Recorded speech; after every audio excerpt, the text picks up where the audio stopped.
Ric Bucher joins us from Bleacher Report, Fox Sports 1. Buke, have you picked up any new hobbies?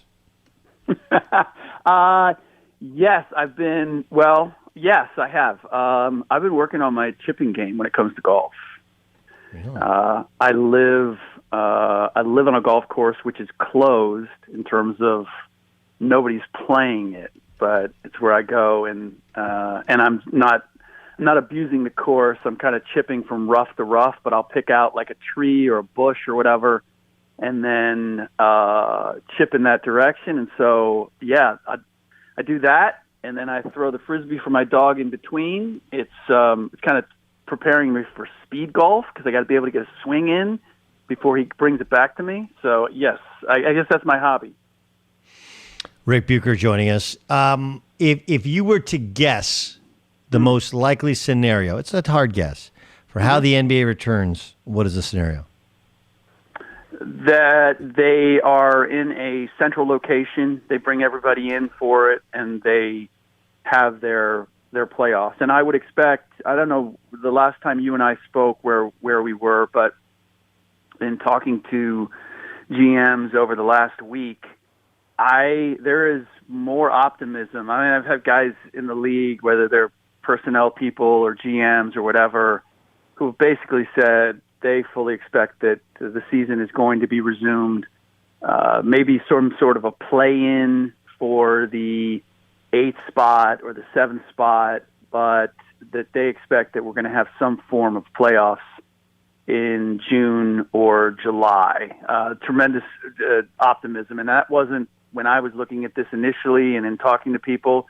There didn't seem to be as much. It seems to have shifted the other way. But having everybody in a local, it's been described by a couple of people, but getting everybody together, testing them, the NBA creating a bubble in a particular location, and then playing games in a place like Vegas where you'd have plenty of available hotel space, and you already have the Thomas and Mack and Cox Pavilion connected, so you have 2 courts there that you'd be able to utilize. I could see that. No fans, but I could see a way in which we are going to have games at some point this summer. Why would LeBron continue on this deal with the I don't want to play in front of a gym with empty fans? Like, why, especially a guy who has tried throughout his career to say and do the right thing, and I would say he doesn't even lean left, right? He's all left in terms of his political affiliations.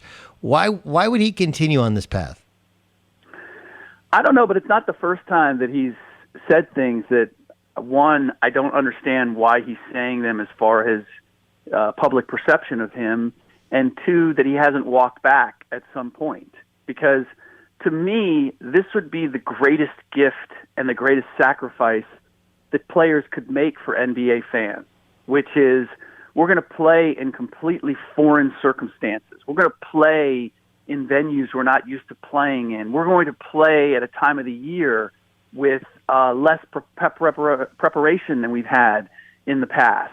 We're going to do that because we love the game and we want to provide it for you. And are there monetary elements? Sure. I'm not blind to that. But this would be a sacrifice and a contribution to the fans. So if you really care about the fans, then you're not worried about whether you get to play in front of a crowd, because the crowd is giving something to you. It gives you the energy. It gives you the applause.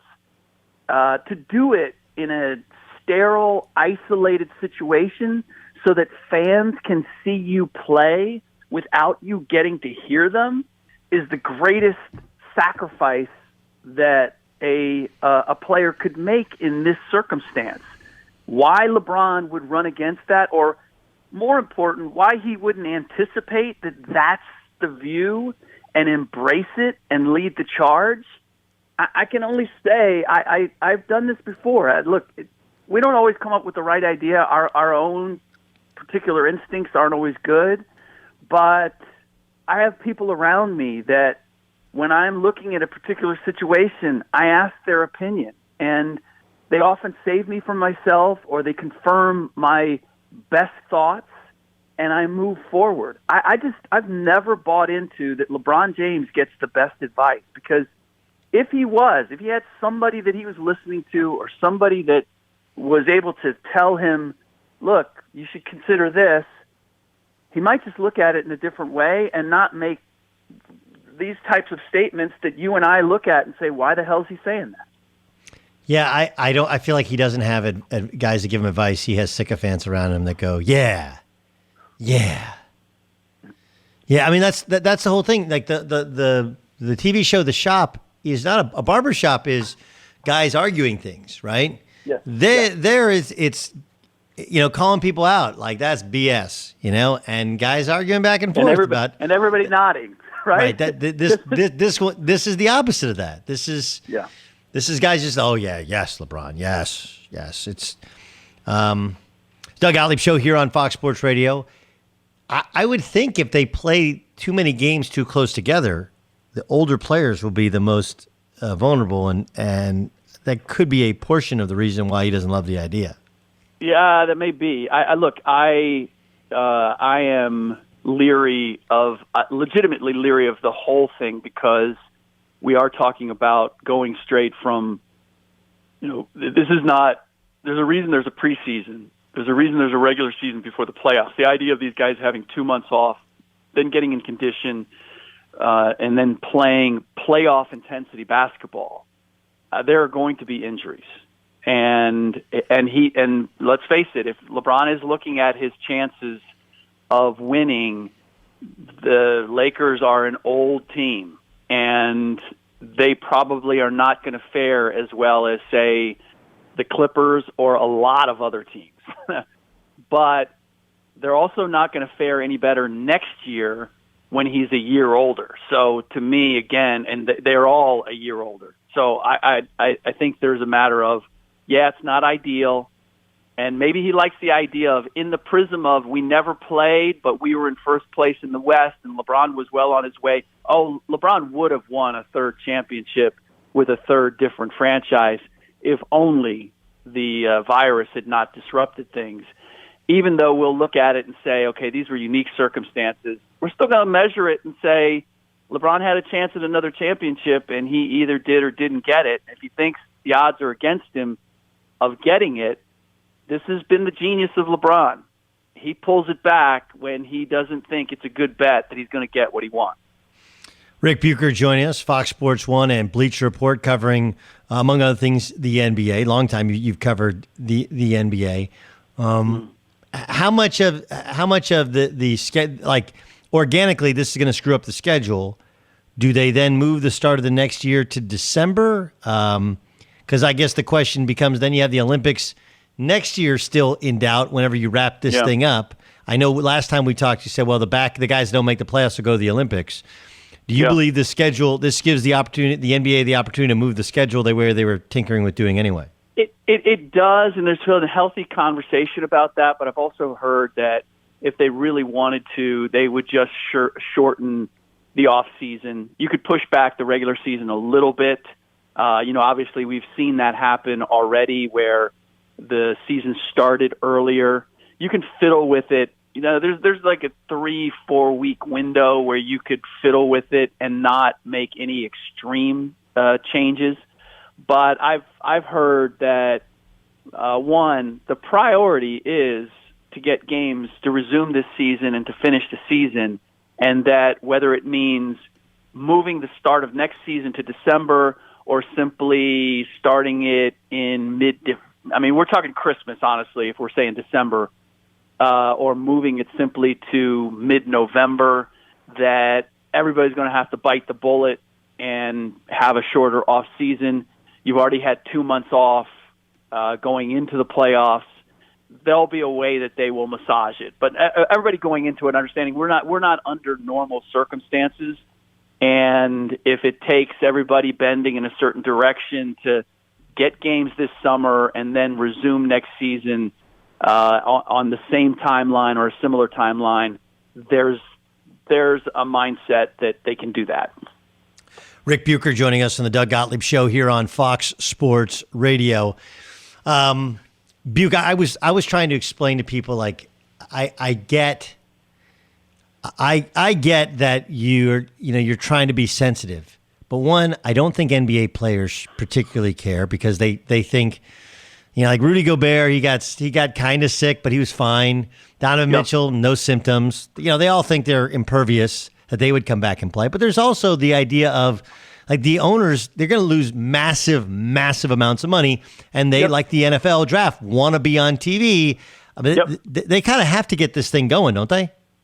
Well, they do, and there is a financial component for the players in that if they don't come back and play, first of all, I would not be surprised if the owners stop paying them and simply say, hey, we're not playing these games. You're not going to get your salaries, and it's going to impact the salary cap going forward, which means there's less money to distribute the next time around guys come up. So there is a monetary reason why playing games this summer and getting this going again, that the players financially will benefit. It doesn't hurt them as much as potentially it hurts the owners because they have more revenue streams. But make no mistake, the players have money that they could potentially lose if this season is not resumed. I got two quotes for you real quick. Jeff Van Gundy says, I don't think we're going to play the NBA again this year. I don't see Major League Baseball happening, and I see the NFL and college football starting late. That was Jeff Van Gundy on the John Canzano show. Steve Kerr says on the Full 48 podcast, look, for us, our season's basically over. The league was somehow to start up again. It's very unlikely to be playing regular season games, given there's such a time crunch. It might be the greatest thing ever for the Warriors, right? Like, that's it. We got Steph to play. That's a wrap. It stinks for the people that bought those boxes, at home. But next year we'll be loaded, ready to go. Best guess? Do you think they play again this year? I do. And again, I'm just going with the percentages. I've had more people express confidence that they are going to play again. And now, I don't think it's regular season. I do think that there's to Mark Cuban, and the reason he's suggested that they'd be back at it mid-May, I think you have to get everybody together and start training at least 3 weeks before you decide that you're going to play any sort of a game. And I don't believe that the Warriors or the Knicks or the teams that are at the bottom of the barrel, I know their season is over.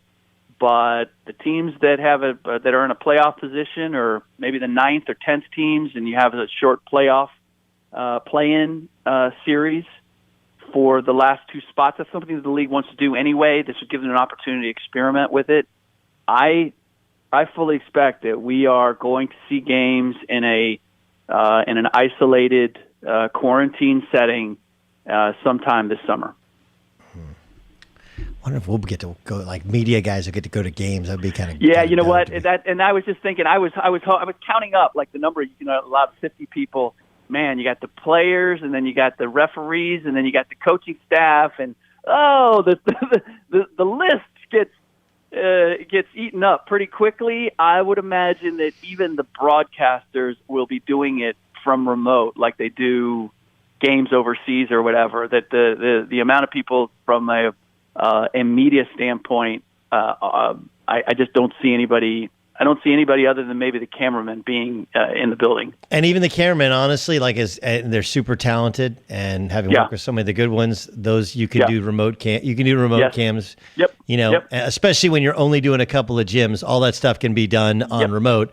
The only question for TV is, and we know this being the TV business, is the control room it feeds back to.